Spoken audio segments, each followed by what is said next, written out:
Witness, All Judge. right, Commonwealth's evidence. Does the defense have any evidence? No, Your Honor. All right, argument.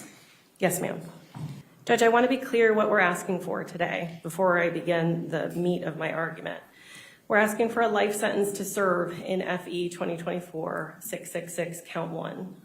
As we know, the imposition of 2 life sentences is not available given the 2 parts of the statute that we are working with. So I want to be clear that that is what we're asking the court to go forward on and why. And I'm also asking the court to obviously impose the 3 years that is required by count 5 in that same case number.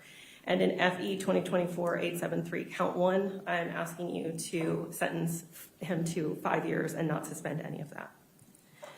Judge, Brendan Banfield planned and carried out the executions of 2 innocent victims, his wife Christine and Joe Ryan, a stranger to him. He planned their murders over several months, enlisting the help of his co-defendant and affair partner, Juliana Peres Magalhães. He planned ruthless and brutal killings, shooting Joe in the head, stabbing Christine in the neck over and over again, and instructing Juliana to shoot Joe a second time. He manipulated the crime scene and lied about the circumstances of their deaths, painting Joe as a violent intruder when he had hand-selected Joe as his second victim, posing as Christine online looking for someone with whom to act out a rape fantasy outside of her marriage. And neither version is at all close to the truth. They are lies. Christine was a daughter, a sister, a mother, a nurse, and a friend. Her parents, her sister, her co-workers and friends told you about Christine and how much she matters to them in their lives. Joe was a son, a brother, a grandson, an uncle, a cousin, and a devoted animal lover. His mom, Deirdre, and his Ryan family members told you how much he matters to them in their lives. These families won't be able to celebrate obvious, joyous milestones like graduations, weddings, holiday celebrations with Christine and Joe.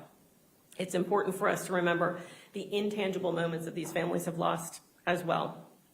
Christine was murdered before her daughter started kindergarten. Christine is never going to take a first day of school picture with her daughter. She's never going to attend field day or chaperone a field trip. Christine will never know what activities her daughter loves. Will she play soccer? Be on a summer swim team?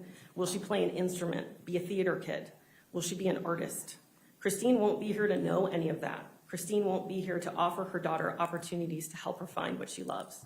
And Valerie won't have her mother's guidance and love as she navigates the question of who she is. Joe is loved and cherished by his family, and they endured a false narrative portraying Joe to be a violent criminal.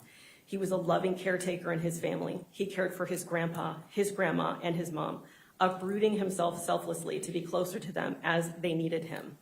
He loved and cared for neglected and abused animals. He was single when he was murdered. He won't get married. He won't become a father. He won't create his own family, and he won't create any new memories with the family he has here today. Banfield and his co-defendant are the causes of the immeasurable loss suffered by Christine and Joe's families. There is nothing that can lessen their devastation. Nothing we can do or say will bring Joe and Christine back to their families. This sentencing ends the in-court process, but it is not an end to anyone's grief. For all of these reasons, I am asking you to impose every minute of active incarceration that the law requires and that the law allows. The sun should never shine on Mr. Banfield's skin as a free man again. Thank you, Ms. Priestley.